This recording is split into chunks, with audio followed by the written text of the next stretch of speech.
Last week మనము ఏం వాక్యాన్ని నేర్చుకున్నాము? మనుషులకు నెమ్మది కలిగించిన భక్తుడు ఎవరు అన్నది గత వారం మనమందరం కూడా నేర్చుకున్నాము. అదేనా? మనుషులకు నెమ్మది కలిగించిన భక్తుడు ఎవరు అన్నది గత వారము మనమందరం కూడా నేర్చుకున్నాము. ఇక ఈరోజు మరొక విలువైన సందర్భాన్ని బైబిల్లో నుండి మనమందరం కూడా ఆలోచిద్దాము. మరి ఈరోజు మనం నేర్చుకోబోయే అంశము ఏంటి అన్నప్పుడు, దేవుడు ఏర్పరిచిన కుటుంబ బంధాలు బలహీనమవుతున్నాయి ఎందుకు అనే ఒక అద్భుతమైన మాటని దయచేసి అందరం కూడా జాగ్రత్తగా నేర్చుకుందాం. మరలా చెబుతున్నాను, దేవుడు ఏర్పరిచిన కుటుంబ బంధాలు బలహీనమవుతున్నాయి ఎందుకు అన్నది చాలా జాగ్రత్తగా బైబిల్ నుండి మనమందరం కూడా ఆలోచన చేద్దాము. మరి మనం చూడగలిగితేనండి, ఈరోజు కుటుంబము అనగానే కుటుంబము అందులో ఒక తండ్రి కావచ్చు, ఒక తల్లి, పిల్లలు, వీరందరూ ఉన్నదాన్ని ఏమంటారు అంటే ఒక కుటుంబము అని పిలుస్తారు, ఒక కుటుంబము అని పిలుస్తారు. అయితే ఒకప్పుడు మనం ఆలోచన చేయగలిగితే ఉమ్మడి కుటుంబాలు ఉండేవి. మీ అందరికీ తెలుసు, ఒకప్పుడు ఉమ్మడి కుటుంబాలు ఉండేవి. ఉమ్మడి కుటుంబాలు అనగానే ఒక కుటుంబంలో 5 కుమారులు ఉన్నారనుకోండి. ఈ 5 కుమారులకు మ్యారేజ్ అయిందనుకోండి, తల్లి, తండ్రి, ఈ 5 కుమారులు, కోడళ్ళు, ఈ ఫ్యామిలీ అంతా కలిసి ఒకే దగ్గర ఉండి ఒకే గిన్నెలోనిది వండుకొని తినటము, దీన్ని ఏమనేవారంటే ఉమ్మడి కుటుంబాలు అనేవారు. ఏమనేవారమ్మా? ఉమ్మడి కుటుంబాలు అనేవారు. ఆ తర్వాత మనం ఆలోచన చేయగలిగితే వాళ్ళందరూ కూడా ఒకే ప్రేమ కలిగి ఉండేటోళ్ళు. ఒకప్పుడు ఉమ్మడి కుటుంబాల్లో ఒకే ప్రేమ కలిగి ఉండేటోళ్ళు, ఒకే ప్రేమ కలిగి ఉండేవాళ్ళు. అయితే మీరు ఆలోచన చేయగలిగితే ఆ రోజులలో మీరు చూడగలిగితేనండి, ఒకవేళ ఉమ్మడి కుటుంబాలలో తండ్రి ఇంటికి రాగానే ఏమనేవారంటే, తండ్రి ఇంటికి రాగానే డ్యూటీకి వెళ్ళో పనికి వెళ్ళో ఇంటికి రాగానే భోజనం వడ్డిస్తానండి అని భార్య అనగానే అప్పుడు తండ్రి అన్న మాట ఏంటంటే, పిల్లలు తిన్నారా అన్న మాట వచ్చేది తండ్రి నోటి నుండి. పిల్లలు తిన్నారా, వాళ్ళు పడుకున్నారా అన్న మాట వచ్చేది. కానీ ఇప్పుడు అలాంటి వారు అక్కడక్కడ మనకు కనబడతారు. ఎందుకంటే ఈ ఉమ్మడి కుటుంబాలు రాను రాను ఏమైపోయాయి అంటే, ఈ కలిసి ఉండటం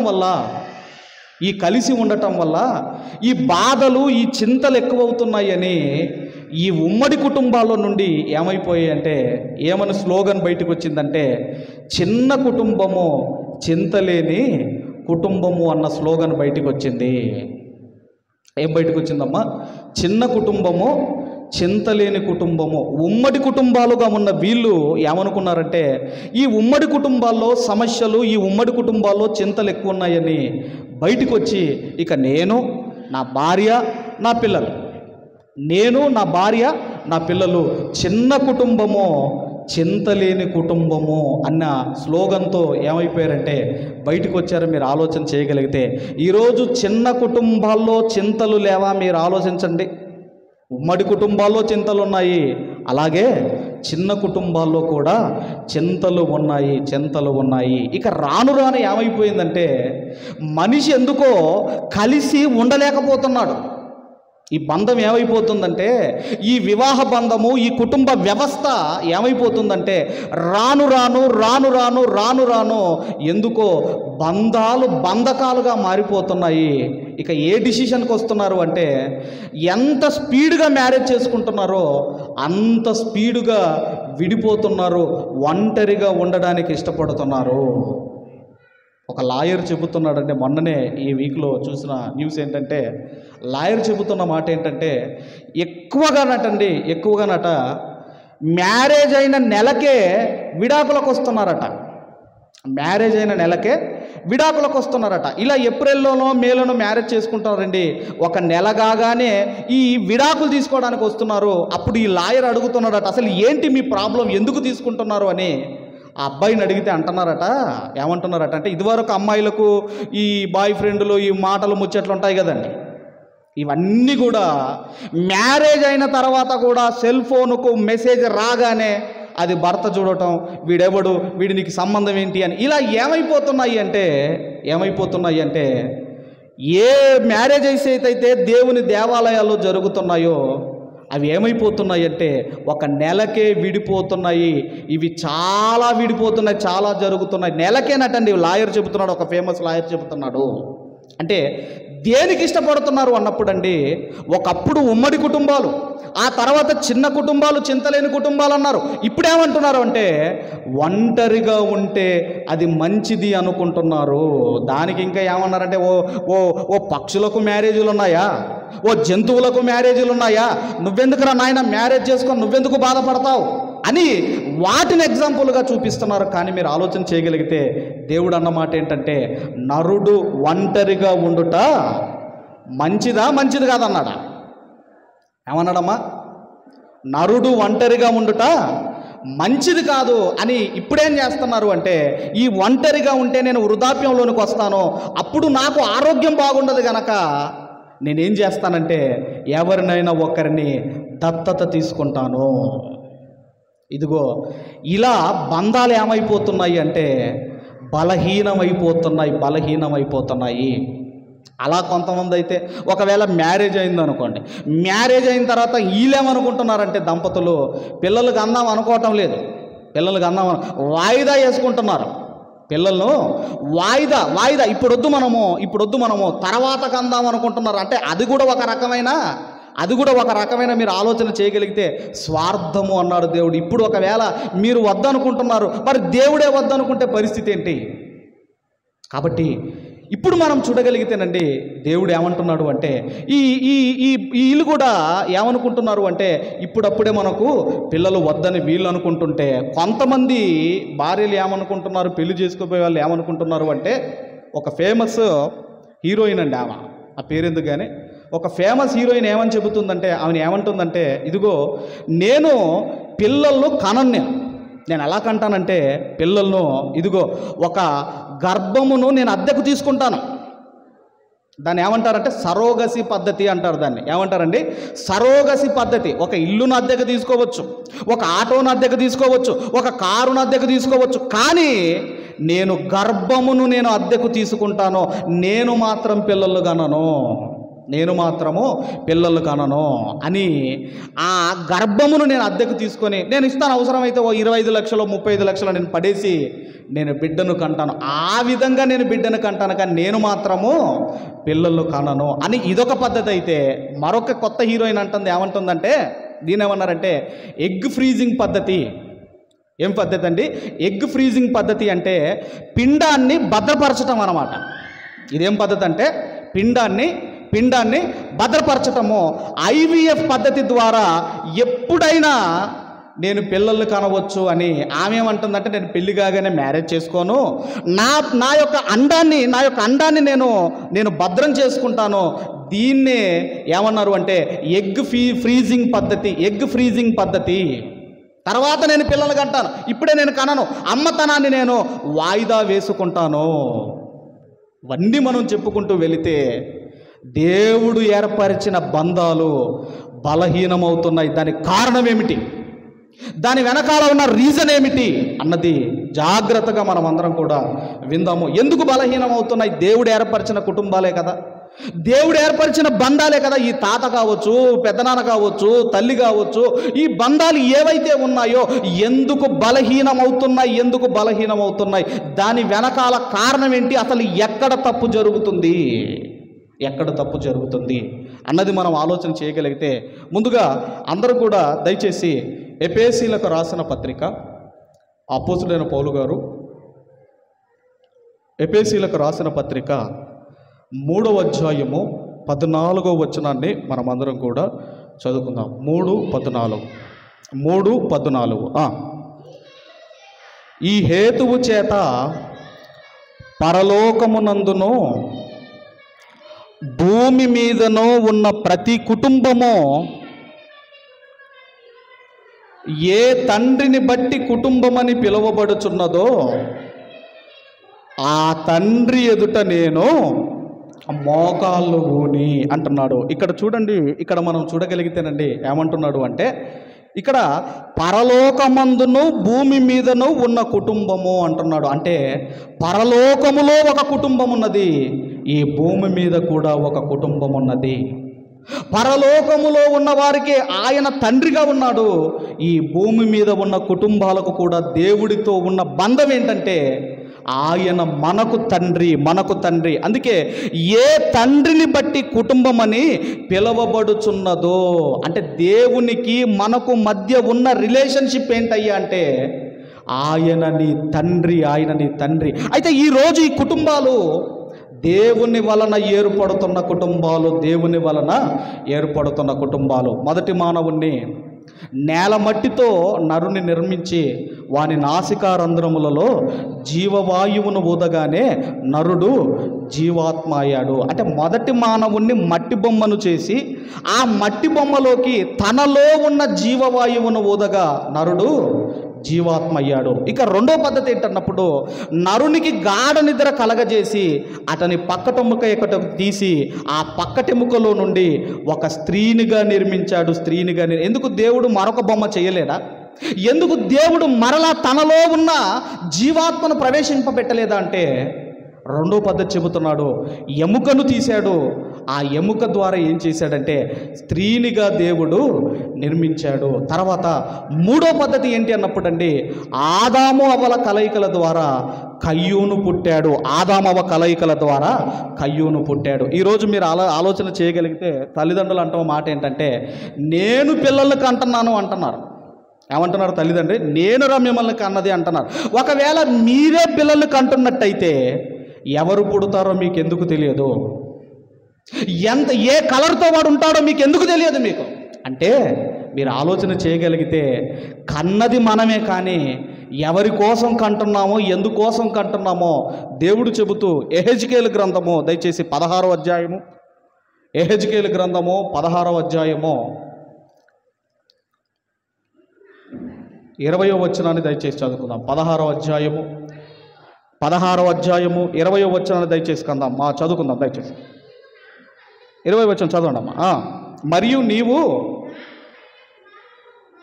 నాకు కనిన కుమారులను కుమార్తెలను కంటున్నది మీరే, కాదంటం లేదు, కానీ ఎవరి కొరకు కంటున్నావు? నీ పిల్లల్ని నా కొరకు కంటున్నావు. ఇప్పుడు పంట పండిందంటే పంట ఎందుకు పండిందండి? దేనివల్ల పండింది? చేను వలన పంట పండింది. కానీ మనం ఏమంటున్నాము? అది నా పంట అంటున్నాము. చేను వలన పంట పండింది, అది నా పంట అంటున్నాము. దేవుడు కూడా కన్నది మీరే, కానీ నా కొరకు నువ్వు కంటున్నావు నీ పిల్లల్ని. అందుకే దేవుడు 9 నెలలు తల్లి గర్భములో తన స్వహస్తములతో ఆయన ఒక రూపాన్ని ఏర్పాటు చేస్తున్నాడు. అందుకే నా తల్లి గర్భము నుండి నన్ను ఉద్భవింపజేసిన వాడవు నీవే అన్నాడు. అంటే ఈ భూమి మీద పుడుతున్న ప్రతి కుటుంబము కావచ్చు, అది ఏ కుటుంబమైనా అది దేవుని వలన ఏర్పడిన కుటుంబము. అయితే ఈ కుటుంబాలు ఎందుకు బలహీనమవుతున్నాయి? కుటుంబాలు ఎందుకు విచ్ఛిన్నమవుతున్నాయి? కుటుంబ బంధాలు బంధకాలుగా ఎందుకు మారుతున్నాయి అన్నప్పుడండి, ఎందుకంటే దేవుడు మాట్లాడుతూ చెబుతున్నాడు. ఇంతకుముందు మనం చదువుకున్న తిమోతి గారికి రాసిన 2వ పత్రిక 3వ అధ్యాయము 1వ వచనం నుండి మనం అందరం కూడా ఆలోచన చేద్దాం. తిమోతి గారికి రాసిన 1వ పత్రిక 3వ అధ్యాయము 1వ వచనము నుండి మనం అందరం కూడా చదువుకుందాము. రెండవ పత్రిక 3వ అధ్యాయము 1వ వచనం. అంత్యదినములలో అపాయకరమైన కాలములు వచ్చునని తెలుసుకొనుము. అంత్యదినములు అనగానే యేసుక్రీస్తు వారి పుట్టుకతో అంత్యదినములు అనేటివి ప్రారంభమయ్యాయి. గుర్తుపెట్టుకోండి, యేసుక్రీస్తు వారి పుట్టుకతో అంత్యదినాలు ప్రారంభమయ్యాయి. అది హెబ్రీ పత్రికలో మనకుంటుంది. ఈ దినముల అంతమందు తన కుమారుని ద్వారా మాట్లాడినని మనం చదువుకుంటాం. అంటే ఇప్పుడు మనం అందరం కూడా అంత్యదినములలో ఉన్నాము. ఈ అంత్యదినములలో అపాయకరమైన కాలములు వచ్చును అంటున్నాడు. కాలములు అంటే ఎండాకాలము, వర్షాకాలము, చలికాలం, ఈ కాలాల గురించి దేవుడు మాట్లాడటం లేదు. ఇప్పుడు మీరు చూస్తున్నారు కదండి, ఎండలు ఎంతున్నా. ఇప్పుడు మన దగ్గర 46 డిగ్రీసో 45 డిగ్రీసో చిల్లర నడుస్తాం. ఇప్పుడు గోదావరి పని ప్రాంతంలో అంటే అక్కడ 52 డిగ్రీస్ అట. ఇక్కడ మనం ఆలోచన చేయగలిగితే అసలు ఏసీలే పని చెయ్యని రోజులు, ఈ ఎండకి ఏసీలే పని చేయటం లేదట. అంటే ఈ కాలాల గురించి దేవుడు మాట్లాడటం లేదు. అంత్యదినములలో అపాయకరమైన కాలములు వచ్చును అని చెబుతూ వెంటనే ఏమంటున్నాడు అంటే 2వ వచనములో, ఏలయనగా మనుషులు స్వార్థప్రియులు.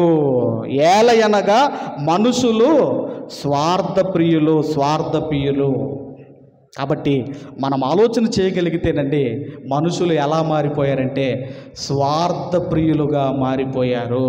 ఇప్పుడు ఎలా ఉన్నదంటే పరిస్థితి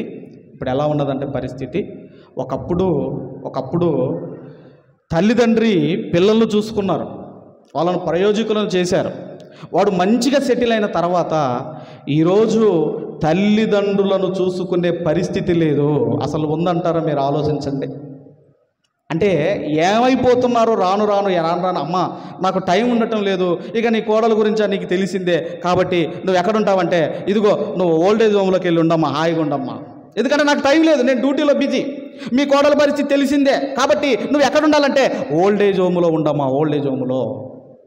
అంటే ఎలా మారిపోతున్నారు అంటే రాను స్వార్థం ఎక్కువైపోతుంది, మనిషికి స్వార్థం ఎక్కువైపోతుంది. ఇంతకుముందు నేను చెప్పాను కదండి, పిల్లలు కూడా ఏమనుకుంటున్నారంటే అప్పుడే వద్దులే అనుకుంటారు. అంటే స్వార్థం, వాళ్ళ స్వార్థం కోసం పిల్లలు కనకూడదు అనుకుంటున్నారు.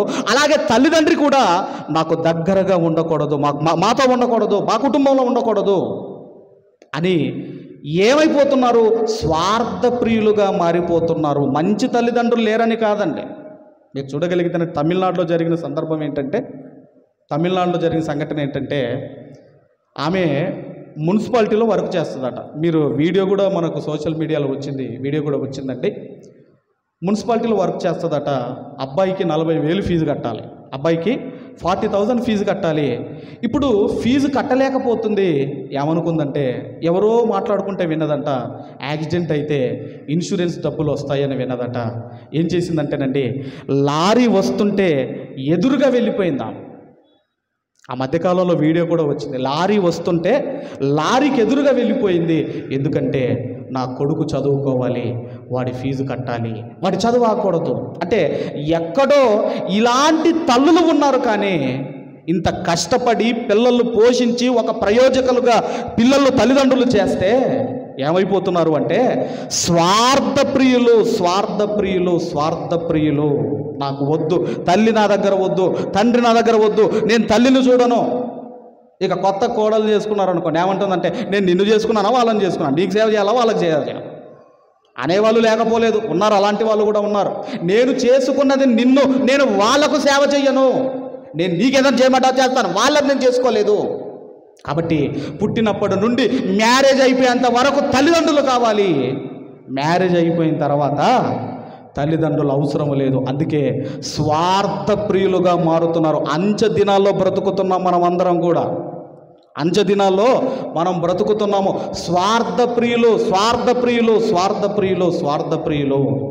అందుకే తల్లిదండ్రి పట్ల పిల్లలు జాగ్రత్తగా వినండి, ఎలా ఉండాలో దేవుడు చెబుతున్నాడో.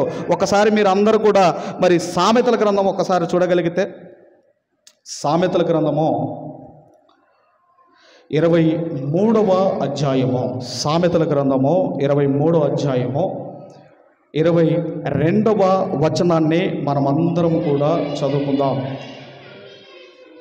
22వ వచనము, నిన్ను కనిన నీ తండ్రి ఉపదేశమును అంగీకరించుము, నీ తల్లి ముదిమియందు ఆమెను నిర్లక్ష్యము చెయ్యకుము.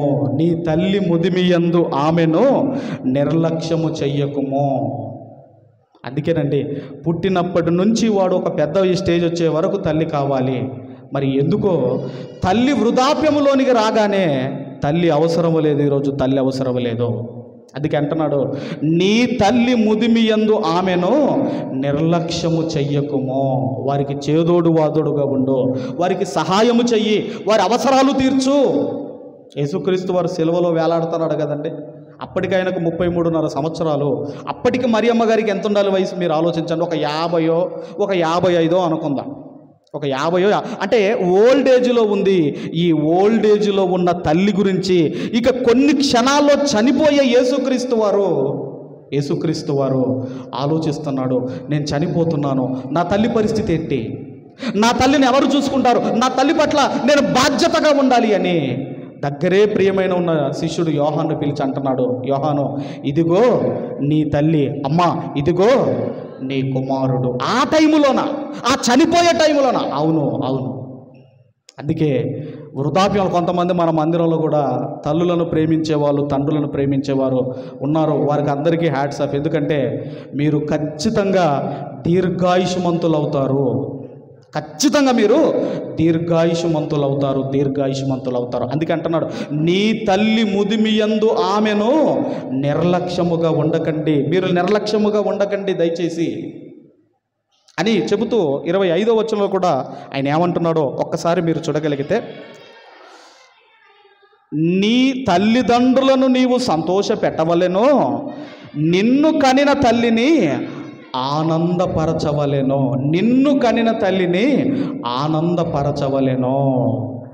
కాబట్టి కష్టపడి మరి వీళ్ళు బిల్డింగ్లో ఏదో కడతారు కదండి, తల్లిదండ్రులకి బిల్డింగ్ కడతారు కదా, అందులో ఉండరు తల్లిదండ్రులు. ఎక్కడ ఉంటారంటే ముందు ఒక గుడిసెనో, పైన ఒక గుడిసెనో, పక్కన ఒక గుడిసెనో వేస్తే అందులో ఉంటారు వీళ్ళు. అందుకే దేవుడు అంటున్నాడు, చాలా జాగ్రత్తగా ఉండాలి, తల్లిదండ్రి పట్ల జాగ్రత్తగా ఉండాలి. ఎందుకంటే చాలా విషయాలు దేవుడు రాయించాడు, మనకు సమయం లేదు. కానీ ఆయన అంటున్నాడు, ఏమంటున్నాడంటే నీ తల్లిదండ్రులను నీవు సంతోష పెట్టవలెను, నిన్ను కనిన తల్లిని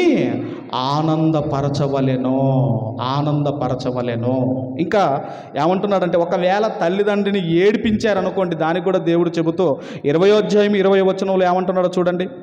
20వ అధ్యాయము 20వ వచనంలో ఏమంటున్నాడో చూడండి. 20 తన తండ్రి అయినను తల్లినైనను దూషించు వాని దీపము కారు చీకటిలో ఆగిపోవును, కారు చీకట్లో ఆరిపోవును అంటున్నాడు. తల్లిదండ్రులను ఈరోజు ఆస్తుల కొరకు కొట్టేవాళ్ళు లేరా?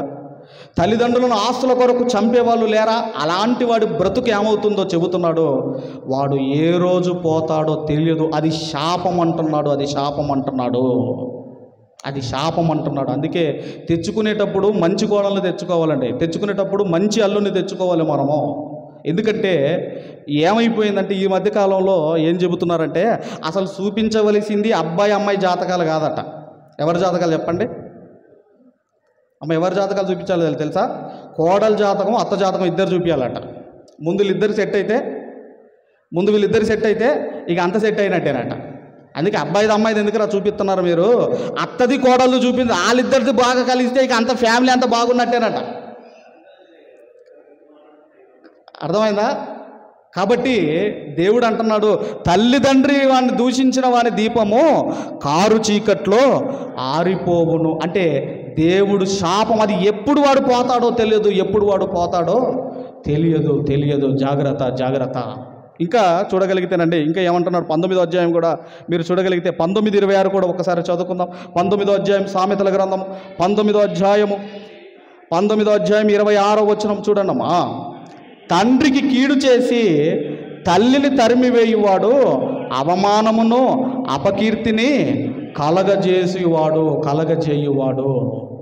కాబట్టి మనం ఆలోచన చేయగలిగితే మీరు తల్లిదండ్రిని ఎంత ప్రేమిస్తే మీరు మీ జీవితంలో అంత వర్ధిల్లుతారో, అంత ఆశీర్వదించబడతారు. కాబట్టి ఆయన అంటున్నాడు, మీరు దీర్ఘాయుష్మంతులుగా మీరు మారిపోతారు. ఎందుకయ్యా మరి బంధాలు ఎందుకు వీక్ అయిపోతున్నాయో ఇంకా మరి మీరు ఇంకా చూడగలిగితే, ఇంతకుముందు తిమోతి పత్రికలో కూడా ఒక మాట అన్నాడండి. ఆ మాట చదువుకొని ముందుకు వెళ్ళగలిగితే, తిమోతికి రాసిన మొదటి పత్రిక, అపోస్తులైన పౌలు గారు తిమోతి గారికి రాసిన మొదటి పత్రిక 5వ అధ్యాయము 7వ వచనాన్ని చదువుకుందాం. మొదటి పత్రిక 5వ అధ్యాయం 7వ వచనం. మొదటి పత్రిక 5వ అధ్యాయం 7వ వచనం చదవమ్మా. వారు నిందారహితులై ఉండునట్లు ఈలాగు ఆజ్ఞాపించుము, ఎవడైనను స్వకీయులను అన్నాడంటే సొంత వారిని, అంటే తల్లి కావచ్చు, తండ్రి కావచ్చు, స్వకీయులను విశేషముగా తన ఇంటి వారిని సంరక్షింపకపోయిన ఎడల వాడు విశ్వాస త్యాగము చేసిన వాడై అవిశ్వాసి కన్నా చెడ్డవాడై ఉండును. చర్చిలోమో భక్తుడు, పెద్ద పేరు మోసిన భక్తుడు, ఇంటికి వెళితే తల్లిదండ్రిని పట్టించుకోడు. చర్చిలేమో పాటలు వాక్యం ఇరగదిస్తాడు, ఇంటికి వెళితే మాత్రము తల్లిదండ్రిని పట్టించుకోడు. అలాంటి వాడి గురించి చెబుతూ అవిశ్వాసి కన్నా అలాంటి వాడు చెడ్డవాడు, అలాంటి వాడు చెడ్డవాడు చెడ్డవాడు చెడ్డవాడు. అందుకే మనం ఆలోచన చేయగలిగితే దేవుడు మాట్లాడుతూ అంటున్నాడు, ఎందుకు ఈ బంధాలు ఎందుకు బలహీనమవుతున్నాయి? దేవుని వలన ఏర్పడిన బంధాలే కదా, దేవుని వలన కట్టబడిన ఈ బంధాలు ఎందుకు బంధకాలుగా మారుతున్నాయని మనం ఆలోచన చేయగలిగితే ఆయన అంటున్నాడు, తన స్వకీయులను మరి విశేషముగా తన ఇంటి వారిని సంరక్షించాలి.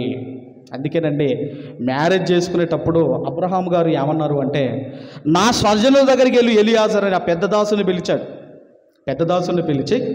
నా స్వజనుల దగ్గరికి వెళ్ళు. ఎలియాజర్ నా స్వజనుల దగ్గరికి వెళ్ళమన్నాడు.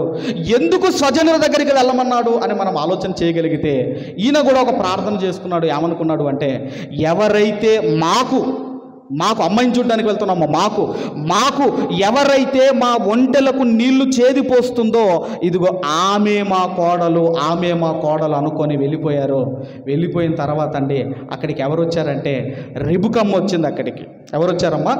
రిబుకమ్మ వచ్చింది. రిబుకమ్మ వచ్చి ఏం చేసిందంటే ఎలియాజరుకు, ఆయనతో వెళ్ళిన వారికి, ఒంటెలకు అన్నింటికి నీళ్లు పోసిన తర్వాత దీన్ని ఏమని ప్రసంగం చేశారు చాలామంది అంటే, బాగా పనిచేసే కోడలు తెచ్చుకోమని చెప్పారు. ఏ కోడలు తెచ్చుకోమన్నారమ్మా? ఏ కోడలైతే బాగా గొడ్డు చాకిరి చేస్తుందో ఆ కోడలు తెచ్చుకోవాలన్నారు. అది కాదండి అక్కడ, దాని మీనింగ్ అది కాదు అక్కడ. మరి ఆయన ఎందుకు అనుకున్నాడు, మాకు ఎవరైతే నీళ్లు పోస్తారో, మా ఒంటెలకు ఎవరైతే నీళ్లు పోస్తారో ఆమె మా కోడలు, ఇదిగో మా ఇస్సాకుకు ఆమె భార్యగా ఉంటుందని ఎందుకు అనుకున్నారు? అలా దాని వెనకాల ఉన్న కారణం ఏంటంటే, దాని వెనకాల మళ్ళీ ఇక్కడికి వద్దాం. సామెతల గ్రంథంలో మాట చూడండి అమ్మ. సామెతల గ్రంథం 11వ అధ్యాయము 16వ వచనం ఒక్కసారి చూడండి అమ్మ. 11వ అధ్యాయం 16వ వచనంలో, సామెతల గ్రంథము 11వ అధ్యాయము 16వ వచనం ఒక్కసారి చూడండి అమ్మ. నెనరు గల స్త్రీ ఘనత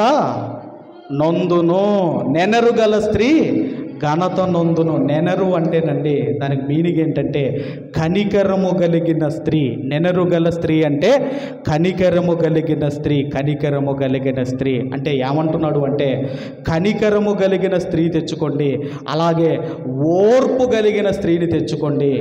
పిల్లలకు చెబుతున్నాను, ఆ తల్లులకు చెబుతున్నాను, అత్తగారులకు చెబుతున్నాను, కాబోయే అత్తగారులకు, తల్లిదండ్రులు అందరికీ చెబుతున్నాను, ఎలాంటి కోడలు రావాలి అంటే ఒక కనికరము కలిగిన స్త్రీ అయి ఉండాలి, ఓర్పు కలిగిన స్త్రీ అయి ఉండాలి. అంతమందికి నీళ్లు పోసిందంటే మీరు ఆలోచించండి. పోనీ అబ్రహాం గారి దగ్గరికి వెళ్ళిపోయి పని చేయాల్సిన అవసరం లేదు అక్కడ. ఎందుకంటే అబ్రహాము గారి దగ్గరనే సుమారుగా ఆ రోజుల్లో 300 చిల్లర మంది పని వాళ్ళు ఉన్నారు. ఈ మారికి వెళ్ళిపోయి నీళ్లు చేసి పని చేయవలసిన అవసరం లేదు అబ్రహాము గారికి.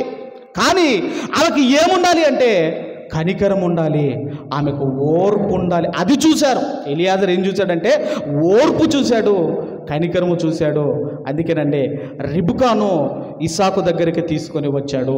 చివరిగా మనం ఆలోచన చేయగలిగితే బైబిల్లో ఒక ఆమె ఉందండి. బైబిల్లో మీరు చూడగలిగితే ఎవరు కనపడుతున్నారు అన్నప్పుడు ఒక స్త్రీ మనకు కనపడుతుంది, నయోమి కనపడుతుంది, అలాగే రూతు గారు కనపడుతున్నారు. ఇప్పుడు నయోమి భర్త చనిపోయాడు, పిల్లలు చనిపోయారు. ఆ తర్వాత నయోమి అంటున్న మాట, ఆ కోడలు, చిన్న కోడలు, ఇద్దరు కోడలతో అంటున్నమాట, అమ్మా మీ భర్తలు చనిపోయారు, మీరు ఇదిగో వేరే వాళ్ళని చేసుకోండి, మీ తండ్రింటికి వెళ్ళిపోండి అన్నప్పుడు అండి ఓర్పు లేని ఓర్ప వెళ్ళిపోయింది. ఎవరు వెళ్ళిపోయారమ్మా? ఓర్పు లేని ఓర్ప వెళ్ళిపోయింది. కానీ రూత్ అన్న మాట ఏంటంటే, అత్తయ్య నీ జనమే నా జనమో, ఇదిగో నీ దేవుడే నా దేవుడు, నువ్వు ఎక్కడైతే మృతి నొందుతావో నేను అక్కడే చనిపోతాను, నిన్ను హత్తుకొని ఉంటానని ఎందుకంది ఆ మాట మీరు ఆలోచించండి. ఎందుకంటేనండి ఎందుకు ఒకవేళ నయోమి దగ్గర ఆస్తి లేదు పోని ఉందామా అంటే ఎందుకు రూతు ఉండడానికి ఎందుకు ఇష్టపడింది అన్నప్పుడు అండి దానికి కారణం ఏంటంటే ఎందుకంటే రూతు గారికి దేవుణ్ణి పరిచయం చేసి దేవుని గురించి చెప్పింది ఎవరు అంటే నయోమి గారు. నా తండ్రి ఇంటి దగ్గరికి వెళితే అక్కడ దేవుడు లేడు కానీ నా అత్త దగ్గర ఎవరున్నారు అంటే ఇదిగో జీవము గల దేవుడు ఉన్నాడు, నా అత్త దగ్గర జీవము గల దేవుడు ఉన్నాడు. అందుకే ఆమె అన్నమాట, నీ దేవుడే నా దేవుడు, నీ దేవుడే నా దేవుడు అని అత్తగారితో వెళ్ళిపోయింది. యేసుక్రీస్తు వంశావళిలో ఒక చోటు అందుకే అత్తగా ఉండకూడదు, అత్త తల్లిగా మారాలి, కోడలుగా ఉండకూడదు, కోడలు కూతురుగా మారాలి, అల్లుడుగా ఉండకూడదు, అల్లుడు కుమారుడుగా మారగలిగితే ఎందుకు బంధకాలుగా మారతాయి మీరు ఆలోచించండి. ఎందుకు కుటుంబాల్లో సమస్యలు ఉంటాయి, ఎందుకు గొడవలు ఉంటాయి మీరు ఆలోచించండి. అందుకేనండి ఈ నయోమి కోడలని పిలవలేదు, ఏమన్నదంటే నా కుమార్తెలారా. కాబట్టి మనం ఆలోచన చేయగలిగితే ఎందుకు బంధాలు బలహీనమవుతున్నాయి అంటే ఎందుకంటే దేవుని వాక్యం తెలియకపోవటం, ఒకవేళ వాక్యము తెలిసిన వాక్యానుసారంగా బ్రతకకపోవటం వల్ల ఈ బంధాలన్నీ కూడా విచ్ఛిన్నమైపోతున్నాయి. అందుకే పిల్లలకు బాల్యం నుంచి నేర్పించమంటున్నాడు. అందుకే మీరు చూడండి ఈ ఈ కుటుంబాల్లో ఉన్న పిల్లలు చూడండి, అనాథలుగా పెరిగిన పిల్లలు చూడండి. అందరి మధ్య ఉన్న పిల్లలు ఎలా ఉంటారంటే పెద్దోళ్ళు ఎవరు రాగానే తల్లిదండ్రులు నీళ్ళు ఇస్తారు కదండి, వాళ్ళకి అతిథులు ఎవరైనా వచ్చినప్పుడు తల్లిదండ్రులు నీళ్ళు ఇస్తారు కదా, ఇవన్నీ పిల్లలు గమనిస్తూ ఉంటారు. ఒకవేళ తల్లిదండ్రులు లేనప్పుడు వాళ్ళు రాగానే పిల్లలు కూడా నీళ్ళు ఇస్తూ ఉంటారు. ఈ అలవాటు చేసుకుంటారు. ఒకవేళ అనాథలుగా పెరిగితే అలవాట్లు రావు. అందుకే దేవుడు అంటున్నాడు, బాల్యము నుండే మీ పిల్లలకు మీరు వాడు కూర్చున్నప్పుడు, వాడు లేచినప్పుడు, వాడు నిద్రపోయినప్పుడు ఇదిగో నా వాక్యమును నేర్పించండి. నా వాక్యము నేర్పిస్తే మిమ్మల్ని సన్మానిస్తాడు. వాక్యమును నేర్పిస్తే వాడు మిమ్మల్ని ఇదిగో ప్రేమగా చూసుకుంటాడు. కానీ మనమేం నేర్పిస్తున్నామంటే ఒక బాగా ధనవంతుడు ఒక మంచి పొజిషన్లోనికి వెళ్ళేవాడిని చూపించి అరే నువ్వు వాన్లాగా తయారు కావాలరా, నువ్వు వీడిలాగా తయారు కావాలరా, నువ్వు ఇంత సంపాదించాలరా అనేసరికి వాడు ఏమైపోయిందంటే నేను సంపాదించాలి అని ఈ సంపాదన సందడిలో పడిపోయి బంధాలకు విలువనివ్వటం లేదు. అందుకే పుట్టినప్పుడు వీడిని తీసుకొని హాస్టల్లో పడేస్తున్నాం, పెద్దగా అయిన తర్వాత వాడు తీసుకెళ్ళి మనల్ని హాస్టల్లో పడేస్తున్నాడు. ఎందుకు ఇలా జరుగుతుందంటే మనకు వాక్యము తెలియకపోవటం. కాబట్టి ఎందుకు దేవుడు ఏర్పరిచిన బంధాలు ఎందుకు బంధకాలుగా బలహీనముగా మారుతున్నాయి అంటే దేవుని వాక్యము తెలియకపోవటం. ఈ వాక్యం అర్థమైతే, ఈ వాక్యానుసారంగా మనం బ్రతికితే మనము మన కుటుంబాలు కట్టబడతాయి. కాబట్టి వాక్యాన్ని చదువుదాం, వాక్యములో ఉన్నది నెరవేరుద్దాం, దేవుడు అనుకున్నట్టుగా మన కుటుంబాలను కట్టుకోవాలని కోరుకుంటూ ఈ నా మాటలు ముగిస్తున్నాం. దేవుడు మనందరినీ దీవించి ఆశీర్వదించును గాక. ఆమేన్. ఈ సమయంలో ఈ వాక్కులు మనలో ఫలించినట్లు